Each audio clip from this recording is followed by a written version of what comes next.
después de Semana Santa, después de rezar mucho, espero que hayan rezado mucho. Nosotros rezamos muchísimo, ¿no, Manuel? ¿Rezaste mucho? Tienes cara de haber rezado. Absolutamente por mis estimados clientes y los pagos de impuestos en estas épocas y las informaciones exógenas y demás. Me imagino. Esto es casi una No, penitencia. Pedro también rezó mucho, tiene una cara de santo esta vez. Yo reflexioné bastante, estuve toda la semana reflexionando acerca de todos nuestros, todas las personas que nos acompañan cada semana acá. Y recé Ah, mucho por todos.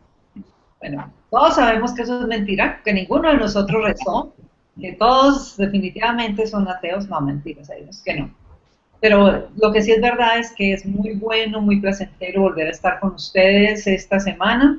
Tenemos temas bien interesantes. Vamos a tener una conferencia que ya les vamos a contar. No, hoy no les contamos. En la próxima les contamos cuándo va a ser nuestra gran conferencia.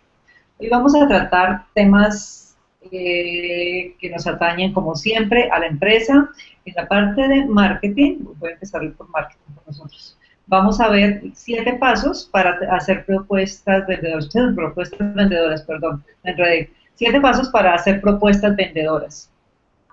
Veíamos que una de las principales causas por las cuales se quiebran las empresas es por la falta de ventas. Entonces vamos a tocar ese tema, vamos a tocar el tema de ventas y de cómo hacer propuestas muy vendedoras, que realmente transmitamos lo que queremos decir, transmitamos los servicios que estamos brindando y lo hagamos de forma que generen ventas. Manuel nos va a hablar de la proyección de ingresos, bien importante, cómo proyectar los ingresos que tenemos, cómo no malgastarlos, y Pedro va a hablar de contratos de administración, manejo y confianza. Entonces, bienvenidos, y como ya se volvió institución, empezamos con Manuel para hablar de la parte financiera. Manuel, bienvenido. Cuéntanos cómo vamos a proyectar los ingresos que Bueno, tenemos. hoy tenemos un tema diferente, un poco más suave, más manejable, que los temas que habíamos hablado los periodos pasados o los tiempos anteriores, para que no se nos vuelva un poco repetitivo el tema de los impuestos, aunque esta es una época muy importante y que tenemos que tener en cuenta la parte fiscal. Hoy vamos a hablar sobre los objetivos financieros ligados muchísimo a la proyección de los ingresos. Básicamente, por estas alturas ya del periodo fiscal, tenemos que estar observando cuáles son esos objetivos que queremos tener de rentabilidad para el periodo 2014. Con base en eso tenemos que hacer una proyección de los ingresos totales que al cierre del 31 de diciembre vamos a obtener y vamos a poder percibir a través de los estados financieros, especialmente del estado de resultados. Eh, para esto hay que tener unos objetivos muy claros de rentabilidad.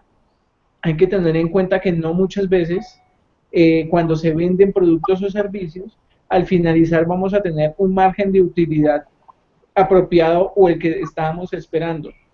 Entonces hay que aprender a identificar qué ingresos necesito yo para poder tener las rentabilidades finales que estoy esperando y que he venido buscando durante todo el periodo.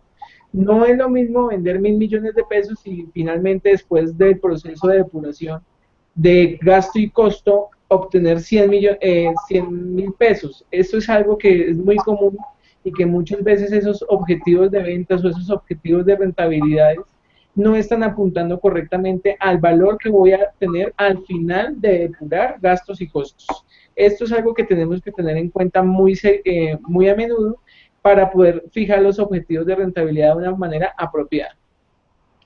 Para tener objetivos de rentabilidad, debemos conocer muy bien cuáles han sido esas ventas históricas que a lo largo de los periodos hemos obtenido y así determinar cuánto va a ser el porcentaje de aumento de el incremento de las ventas. Muchos empresarios se guían tomando como base el IPC del año pasado. Esto es una muy buena forma de poder ir incrementando mensualmente el nivel de las ventas que se van a tener o que se van a obtener durante el periodo. Es demasiado importante también ver qué unidades de negocio dentro de su empresa son las que tienen mayores rentabilidades de acuerdo a los análisis que se hagan de manera mensual para entender cuáles de estas unidades de negocio deben ser optimizadas a lo largo del camino. ¿Qué quiere decir esto? Vamos a suponer que tenemos una empresa de zapatería y que una de las unidades de negocio es efectivamente hacer los zapatos, venderlos, pero también tenemos unos puntos de comercialización propios. Efectivamente, estos puntos de comercialización propios van a tener un margen mayor a lo que yo estoy vendiendo en mi punto de fábrica. Y hay que entender qué puntos de venta o qué ventas ha tenido la fábrica y poder analizar cuál de los dos caminos es el que me produce mayor rentabilidad. Otro caso es cuando yo tengo una empresa de pinturas, por ejemplo, y vendo las pinturas, pero también vendo los rodillos, las brochas y los implementos que necesito para poder pintar. Hay que evaluar qué de estas unidades de negocio me está generando mayor rentabilidad. Y eso no quiere decir que necesariamente la que genera mayor rentabilidad es la que creemos la principal, porque muchas veces no es así. Lo que tenemos que analizar es si esas actividades que se consideran como principales no están generando los porcentajes de rentabilidad esperados, tenemos que enfocarnos en construir una muy buena estrategia para que haya un aumento o un incremento de utilidades en lo que nosotros estamos esperando de acuerdo a lo que estamos presupuestando.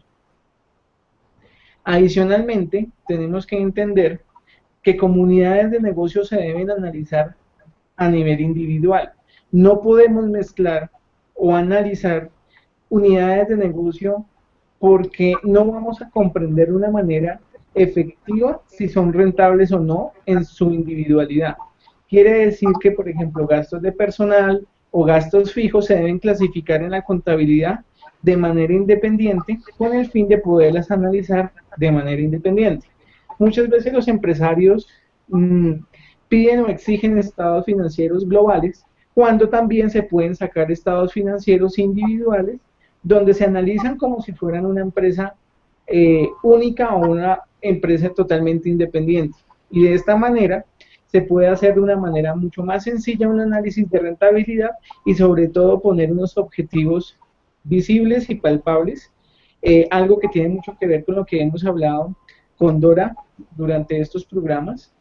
Y también tenemos que entender que de acuerdo a esos objetivos de rentabilidad y ese incremento de las ventas que estemos esperando durante este año, vamos también que identificar que esto tiene una afectación netamente en el aprovisionamiento fiscal. Ese aprovisionamiento fiscal se debe entender como la capacidad de análisis o de ahorro que ustedes deben tener dentro de sus organizaciones para evitar algún tipo de sorpresa en el modo tributario de acuerdo a los vencimientos que ustedes tienen. Hablándolo un poco más claro, esto quiere decir que de acuerdo a ese incremento de ingresos que ustedes vayan a tener o que tengan previstos, también va a incrementar los impuestos de la misma manera. Esto es equitativo. Entonces, por ejemplo, vamos a imaginar que ustedes tienen unos ingresos en aumento anuales del 10% y ustedes no hicieron el aprovisionamiento del IVA acorde a ese aumento del 10%. Manuel. Hola. Manuel, te me quedaste en silencio. Debe ser porque no hicimos el aprovisionamiento de IVA. Bueno, mientras vuelve Manuel, Pedro, ¿qué opinas? Si tomamos tu tema. Si quieres, continuamos o esperamos a que vuelva. Pues dale, Manuel, perdóname, Pedro. Hablemos de tu punto mientras Manuel se nos descongela, se quedó congelado ahí, yo creo que está jugando a congelado. Listo. Bueno, hoy decidimos traer un tema que resulta ser bastante interesante para todos los empresarios y para los empleadores. Vamos a hablar sobre los trabajadores de dirección, confianza y manejo. Los trabajadores de dirección, confianza y manejo son aquellas personas que están al servicio de la empresa en un cargo, digamos que superior al de cualquier empleado e intermedio entre estos y el empleador como tal.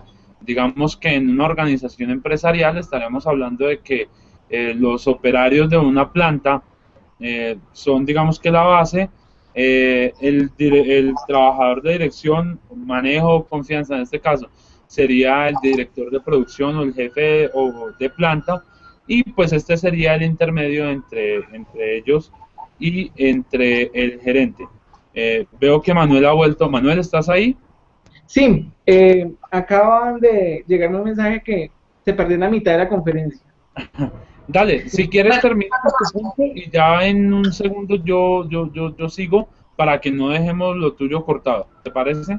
Perfecto. Les voy a resumir lo que habíamos hablado al finalizar, antes de que se cortara la llamada. Estábamos hablando que de acuerdo a esos ingresos que yo estaba esperando, teníamos que necesariamente hacer un aprovisionamiento en nuestras cuentas o en el disponible para poder cubrir los impuestos que van a incrementarse de acuerdo a esa proyección que yo vaya a tener de ventas o de incremento de rentabilidad. Les decía que en la práctica esto casi no se hace, no es muy común verlo dentro de la planeación financiera, y cuando analizamos de forma anual los resultados finales, esperábamos, por decir, un margen neto del 12%, y resulta que no se tuvo en cuenta el impuesto del ICA. El impuesto del ICA es un impuesto que afecta directamente el margen porque se considera como gasto, porque no es deducible con ningún tipo de rubro, y que realmente al finalizar puede llegar a afectar bastante ese tipo de márgenes. Por lo tanto, dentro de la planeación financiera, dentro de la planeación de rentabilidad y de incremento de los ingresos, necesariamente debemos tener en cuenta este tipo de rubros que tendremos que cancelar de manera mensual, bimensual o en algunos casos, como el IVA, de manera anual, como el IVA que desde el año pasado lo estamos cancelando de esa manera.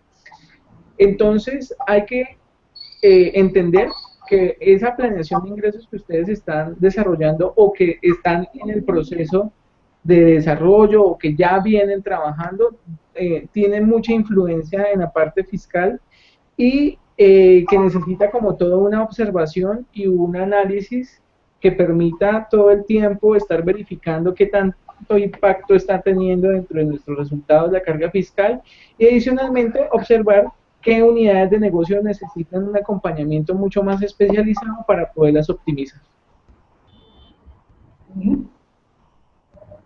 ¿Listo, Manuel? Ese es... Sí, perfecto. Ok.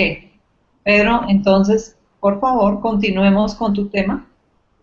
Bueno, como les venía diciendo, entonces los trabajadores de dirección, confianza y manejo son aquellos que se encuentran en la escala empresarial haciendo un puente más o menos entre los trabajadores y la parte gerencial o la parte administrativa de la empresa. La idea de los trabajadores de dirección, confianza y manejo es que sean representantes del empleador dentro de las empresas. Este caso se presenta mucho en varios, digamos que en varias clases de empresa, por ejemplo, en empresas operativas, en empresas constructoras, se presenta también en donde se maneja una planta de producción, etcétera, e incluso se llega a presentar en empresas donde se proveen servicios, en aquellos casos en donde hay de pronto direcciones por departamentos o alguna, digamos que organización estructural de esa manera. ¿Cuál es la diferencia, digamos que, por qué este tema es importante y por qué traerlo a colación dentro de todos estos temas que estamos abarcando para el asesoramiento de los empresarios? Lo primero que vale decir es que los trabajadores de dirección, manejo y confianza son representantes directos del empleador, y como tal ellos tienen unas funciones que son específicamente establecidas por el empleador, y pues digamos que el régimen de responsabilidad de ellos se basa más o menos en lo que ellos también le puedan brindar a la empresa. Y pues que sus acciones van a tener algunas consecuencias a nivel empresarial y de pronto también a nivel civil y de responsabilidad a futuro. El tema con estos trabajadores es que no están sujetos a las reglas generales de los contratos como tal. Nosotros veíamos en anteriores programas que los contratos pueden ser laborales o pueden ser por prestación de servicios. En este caso, de los trabajadores de dirección, manejo y confianza se puede manejar a través de cualquiera de estas dos figuras. Si es por un contrato laboral, los trabajadores de dirección, manejo y confianza no están sujetos a las reglas de la jornada máxima legal establecida como jornada de trabajo como está establecida para los demás trabajadores.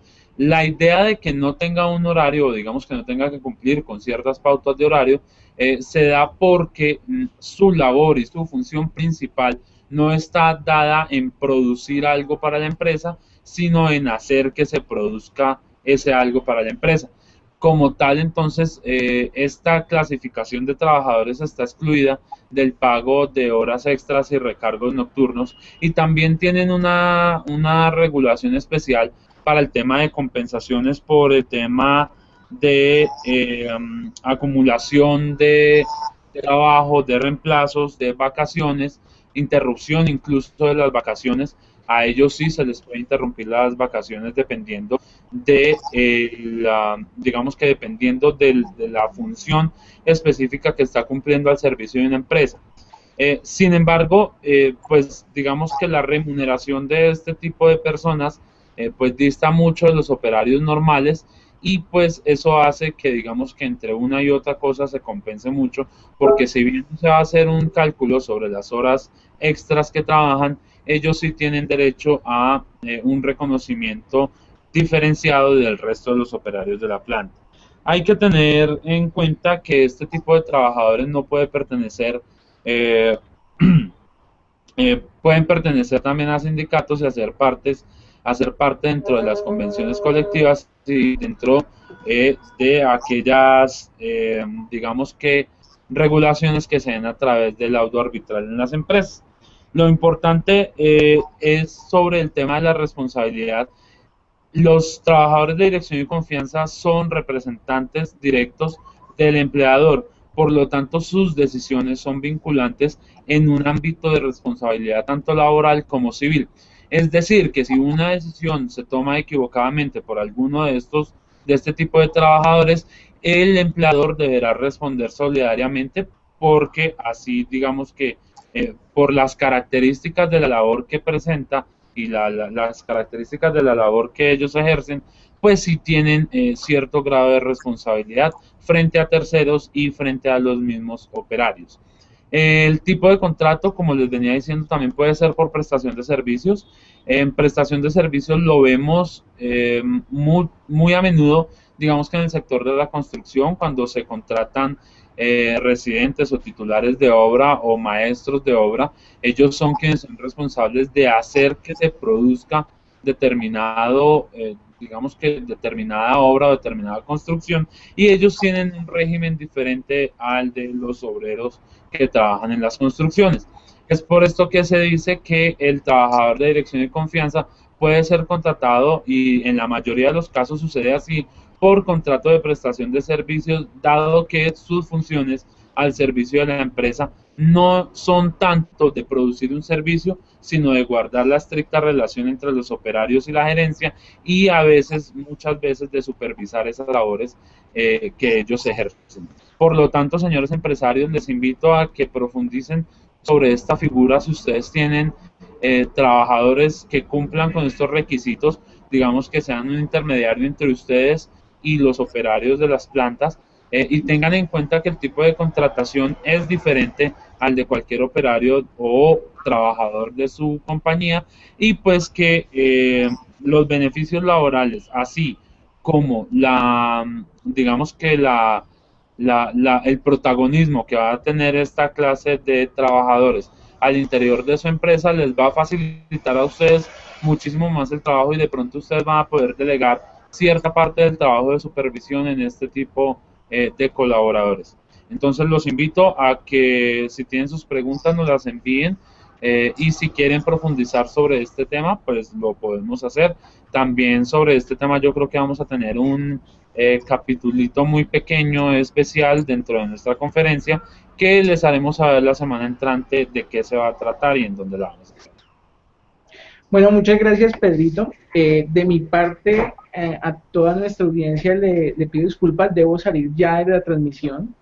Mis deberes contables me esperan, entonces, pues, compañeros, muchísimas gracias por su atención y a ustedes muy, muy amables por su compañía el día de hoy. Entonces, los dejo con Dorita.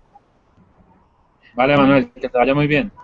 Pedro, muchas gracias por tus datos, muy importante, bien interesante, sobre todo esa parte donde dices que estas personas con manejo y confianza son vinculantes de las decisiones que tomen. A veces en las empresas no tenemos en cuenta estos datos y podemos llegar a tener problemas posteriores por no tenerlos. Gracias, Pedro, por tus apuntes muy, muy acordes al momento. Vamos a hablar de algo muy importante como son las ventas, como les decía al comienzo. Las ventas son básicamente lo que maneja todos los negocios, lo que uno está buscando, por lo que trabajamos, por lo que hacemos proyectos, todo viene a terminar en ventas, en que vendamos. Microsoft quiere vender, Apple quiere vender, el banco quiere vender, todos queremos vender realmente. Y pues si no vendemos, la empresa no va a subsistir. Hay cosas muy importantes, hay puntos muy importantes que a veces no tenemos en cuenta en las ventas. Uno de ellos es las propuestas. Yo creo que a todos nos han llegado propuestas de compañías donde son todo un tratado, donde al comienzo hay 4, 5, 6 hojas hablando de la compañía, de lo que hacen, de su historia, y pues solo al final hay unos pequeños renglones donde hablan de la propuesta concreta. Lo que les voy a contar acá son unos tips para hacer unas propuestas ganadoras, para hacer unas propuestas que vayan al punto, que realmente muestren lo que estamos ofreciendo. Cada compañía, de acuerdo a lo que vende, las ajustará para que queden acordes a sus productos o servicios. Uno de los puntos, y yo creo que el más importante, es que no vendamos humo. ¿Por qué digo que vendamos humo? Lo más importante, aparte de la publicidad y lo que hagamos un producto, es el producto mismo, el servicio mismo. Entonces es claro que tengamos que el servicio que prestemos sea real, que no mintamos en nada. Digamos exactamente lo que vamos a ofrecer, en lo que nos podamos comprometer. No vayamos más allá porque después vamos a tener problemas de credibilidad y no nos va a funcionar. Pues de pronto logramos hacer una venta, pero es eso sencillamente, una venta. No logramos tener clientes fijos y duraderos. Cuando tengamos claro que ya el producto es lo que vamos a vender, que no vamos a vender humo, vamos a tener un título. El título es muy, muy, muy importante. El título, esa primera palabra, es lo primero que un cliente ve, o un potencial cliente a quien le estemos cotizando. Pongamos títulos claros, concretos y vendedores. Un título debe contener la esencia de lo que estamos vendiendo, debe solucionar un problema, debe hablar de una lista de cosas que les vamos a dar, un beneficio, o podemos preguntar. Una pregunta siempre genera curiosidad. Entonces, cosas como estas son importantes colocarlas en el título, para que la gente a partir de ahí lea lo que sigue. Otro punto es hablarle al cliente como a personas. Hay propuestas que son muy técnicas por la naturaleza del negocio mismo, pero recuerden que al otro lado, la persona que está leyendo es exactamente eso, que es una persona. Entonces, charlemos con esa persona, que nos sienta un poco cerca, que siente el interés que tenemos en venderle, bueno, no tanto en venderle, en ayudarle y en prestarle un servicio. Entonces, hablemosles como personas. Otro punto, el subtítulo. El subtítulo debe hablar de la empresa. Ahí sí hablemos de nuestra empresa. Hablemos de nuestra empresa para que genere credibilidad. Podemos decir lo que llevamos en el mercado, podemos hablar de las ISO que tenemos, de todo el respaldo que podemos dar.